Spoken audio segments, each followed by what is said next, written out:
Your Jeep throws a warning light, the dealer hands you a $1,500 estimate, and you almost pay it. But what if some of the most expensive-looking Jeep problems aren't actually broken? In this video, I'll show you 12 issues that can often be fixed with simple resets in just minutes, saving you hundreds, sometimes even thousands of dollars. Number 12 is the oil change light. You just changed your own oil, saved yourself $60, and your dash won't stop nagging you about it. That little oil can icon stays lit, like your Jeep doesn't believe you actually did the work. A lot of people give up and drive back to the shop just to reset it. Shops absolutely know this. Some dealers charge $50 to press one button. What the dealer isn't telling you is that the reset lives in your gas pedal. Sit in your Jeep, turn the key to the on position without starting the engine, wait for the dashboard chimes to go quiet, then press the gas pedal all the way to the floor 3 times within 10 seconds. Not fast, not slow, just 3 clean pumps. Turn the key back off, then start the engine. The oil life indicator resets straight to 100%. That's the whole reset. No tools, no scan gun, no appointment, no $50 charge. It works on the Wrangler, Grand Cherokee, Compass, Renegade, and Gladiator. But this is the smallest scam on the list. What comes next costs way more. Number 11 is the key fob desync. You press unlock on your fob and nothing happens. You hit it again and it still won't respond. Panic sets in fast. A lot of Jeep owners assume the fob is dead, drive straight to a locksmith or the dealer, and get quoted $300 for a new fob plus programming. The fob is almost never actually broken. The signal just fell out of sync with your Jeep's receiver. That desync happens after a battery change, a long stretch parked, or even from another Jeep fob sitting in your pocket next to it. Interference between two similar fobs is a real thing, and Jeep owners run into it constantly without knowing why. The reset takes about 40 seconds. Sit in the driver's seat, close every door, put the key in the ignition, then cycle it between off and on 8 times within 10 seconds, ending on on. Press any button on the fob within 30 seconds. On newer push-button models, skip the ignition dance and just hold the lock and unlock buttons on the fob at the same time for 15 seconds. The doors click to confirm. Now your fob talks to your Jeep again. But this is still small money. Wait until you see how they price the window one. Number 10 is the auto-up window failure. The moment you replace your battery, something weird happens to your driver's window. It stops rolling up on one tap. You have to hold the switch the whole way, like it's a 2002 Corolla. Does that sound familiar? This is one of the most common Jeep dealer upsells in America. They'll charge $400 for a new window module or a full switch replacement. The window itself is fine. What actually happened is your door control module lost its memory of where closed and open are, so the one-touch function shut itself off to protect the motor from crushing a hand on the way up. The reset is genuinely stupid simple. Roll the window all the way down and hold the switch down for another 2 full seconds after the glass stops moving. Then roll it all the way up and hold the switch up for another 2 seconds after it's fully closed against the seal. The auto function comes right back on the next tap. Same procedure works on the Cherokee, Grand Cherokee, Wrangler, Compass, Liberty, and Gladiator. That $400 is nothing next to the Sunroof upsell. Number 9 is the Sunroof calibration. So you press the sunroof button and it opens 1/2 inch, then stops. You press it again and it moves another 1/2 inch. Or it opens fine, but refuses to sit flush against the roof anymore, so at highway speed you get wind noise loud enough to drown out the radio. Take it to a Jeep dealer with this problem and you'll get a quote for a new sunroof motor assembly. $1,500 easy. The reason it's misbehaving is that the sunroof motor forgot where its endpoints are, usually after a dead battery or an interrupted movement. The motor literally doesn't know where fully closed is anymore. Recalibrating it takes about a minute. Turn the ignition to the on position without starting the engine. Press and hold the close button on the sunroof switch, and keep holding, even after the glass reaches the closed position. The motor will stall for 2 seconds, then the sunroof runs through its full cycle by itself, closed to fully open, and back to closed. When it finally stops, release the button. The sunroof is fully calibrated. That works on Grand Cherokee, Commander, Compass, and Renegade. That's still cheap compared to what they charge when your camera turns blue. Number 8 is the backup camera blue screen. Throw the Jeep into reverse, expecting the camera view, and instead you get a solid blue screen, or a plain black one. Sometimes the check surroundings text flashes for a second, then vanishes.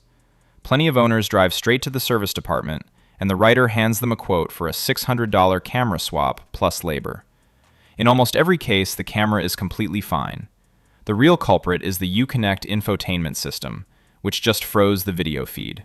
Software hiccup, not a hardware failure. The reset takes about 20 seconds. Put the Jeep in park, ignition on, and press and hold the volume knob and the tuner knob together for roughly 10 to 20 seconds. The screen goes dark, the Jeep logo comes up, the system reboots itself, and the backup camera comes back on the next reverse cycle. If the soft reset doesn't stick, pull fuse F97 for about a minute and reinsert it. That forces a full cold reboot.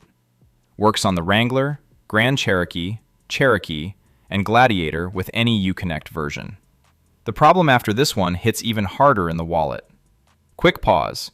If you want to stop guessing every time your Jeep makes a strange noise or throws a warning light, grab a copy of the 500,000-mile Jeep Blueprint. It shows you exactly what to maintain, what to watch for, and which problems can turn expensive if you ignore them. The link is in the description below. Number 7 is the climate control after a dead battery. New battery, everything seems fine. Then you climb in and the climate control panel just says off and refuses to respond. No fan, no heat, no AC, no buttons doing anything. Some Jeep owners have been quoted $800 to $1,200 for a new HVAC module for exactly this problem. The dealer will swear the module fried when the battery died. 9 times out of 10, the module didn't fry. It just lost communication with the body control module because the battery got disconnected before the little computers could shake hands. A modern Jeep is a network of about 40 small computers, all talking to each other. When the network drops mid-conversation, some modules go silent. The fix is a second, cleaner reset. Disconnect the negative battery terminal, wait a full 10 minutes so every capacitor drains completely, then reconnect firmly. Turn the key to on, don't start yet, and let the modules relearn each other for a minute or two. Then crank the engine. The climate control usually comes back like nothing happened. This trick has saved Cherokee, Compass, Grand Cherokee, and Wrangler owners thousands. What comes next is the sneakiest scam of all. Number 6 is the TPMS warning light. Your tires are perfectly inflated. You know they are, because you just checked them with a gauge. But that little horseshoe warning light is still on your dash, staring you down like it knows something you don't. Take it to a tire shop, and they'll try to sell you a $200 sensor replacement without even scanning it first. Same at the dealer service counter. The sensor is almost always fine.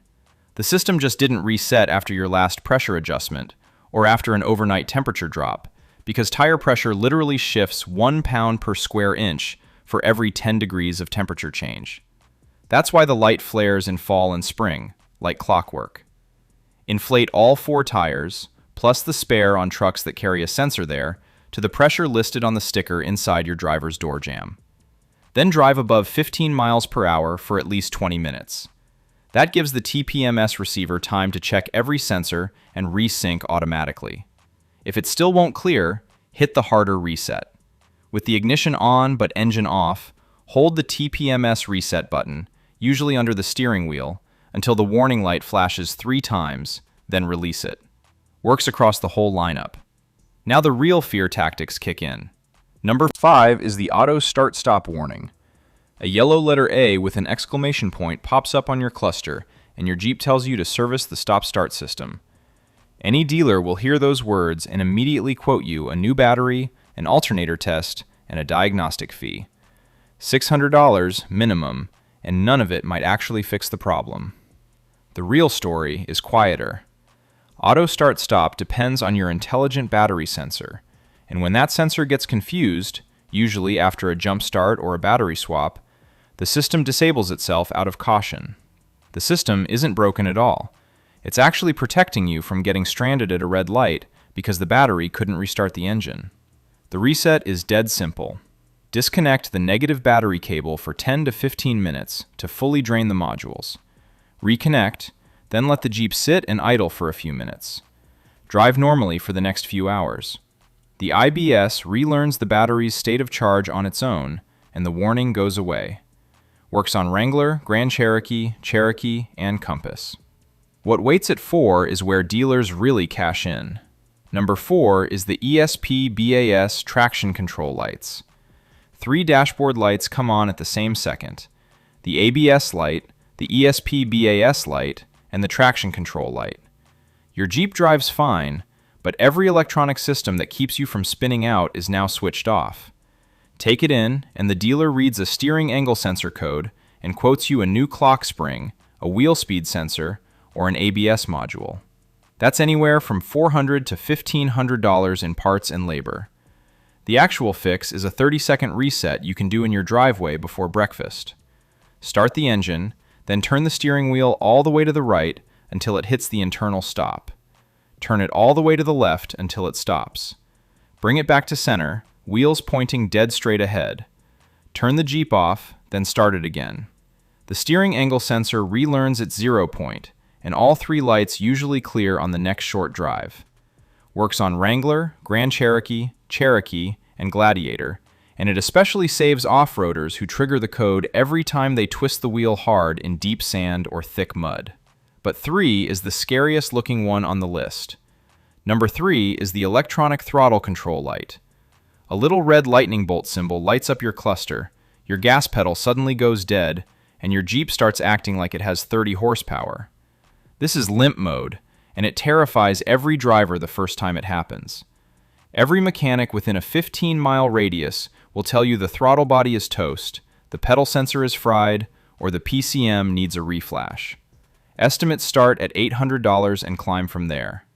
9 times out of 10, it's a stored code from a temperature swing or a dirty sensor reading, and it clears with a reset. Method 1 is the pedal relearn. Turn the ignition to on, do not start, wait for all the warning lights to settle, then press the accelerator to the floor as slowly as you possibly can, like you're moving through cold honey. Hold for 10 seconds. Release just as slowly. Turn the Jeep off, then start it. If that doesn't fully clear the light, disconnect the negative battery cable for 15 minutes and reconnect. The PCM readapts to the throttle from scratch. Works on Wrangler, Grand Cherokee, Cherokee, Compass, Patriot, and Renegade. And 2 is where dealers get truly greedy. Number 2 is the Uconnect black screen. You turn your Jeep on, and the infotainment screen is dead. Sometimes it's completely black. Other times it's frozen on the Jeep logo, or it just loops the boot animation forever. This is where dealers absolutely feast on unsuspecting owners. The going rate for a Uconnect head unit replacement is $1,000 to $1,600, sometimes more, and they'll swear there is no other option available. The reset takes 15 seconds. Put the Jeep in park, ignition in the run position, engine off, then press and hold both the volume knob and the tuner knob at the same time. Keep holding both for 10 to 20 full seconds. The screen goes completely black, the Jeep logo reappears, and the system reboots itself. If the soft reset doesn't stick, pull fuse F97 for about 1 minute or disconnect the negative battery cable for a few minutes to force a hard reset. Works on Uconnect 3, 4, 4C, and 5, meaning nearly every Jeep from 2013 onward. That single button hold has quietly saved Jeep owners millions of dollars they never needed to spend. But the last one is the biggest scam of them all. Number 1 is the transmission relearn. Your Jeep is shifting rough. Hard 1 to 2 shifts, weird hesitation from a dead stop, slipping between gears, or a heavy clunk when you drop it into reverse. You take it in, the tech drives it, and the estimate comes back with a smile. You need a new transmission, or maybe even a full rebuild. That's $3,000 to $5,000, sometimes $7,000. And some dealers won't even offer the fix I'm about to give you, because they'd rather sell you the big job. Modern Jeep transmissions are controlled by the Transmission Control Module, which actively learns your driving style over time. When those learned values drift, or after a battery change, or after a fluid swap, the learned memory gets corrupted, and your shifts turn ugly. The reset wipes that memory clean and lets the module start over from zero. The procedure is this. Sit in the driver's seat, key in the ignition. Turn the key to on, but do not start the engine. Wait for the dashboard to settle down. Press the gas pedal all the way to the floor and hold it there for 10 to 15 seconds. Turn the key off while still holding the pedal down. Release the pedal and wait a full 2 minutes. Start the Jeep and drive it gently for the next 50 to 100 miles. The TCM relearns your shift pattern from scratch, and in almost every rough shifting case that isn't actual mechanical damage, the transmission smooths right back out. Works on the 8-speed ZF8 HP and the older WA580 across the Wrangler, Grand Cherokee, Cherokee, and Gladiator. The thousands of Jeep owners who paid for a rebuilt transmission when they needed a 5-minute pedal press? That's the one that really hurts. Before you spend hundreds on a repair, try the reset first. It might save you a fortune. Let me know in the comments, which reset surprised you the most? And if you want to keep saving money on your Jeep, click the video on your screen right now. Don't forget to subscribe, and I'll see you over there.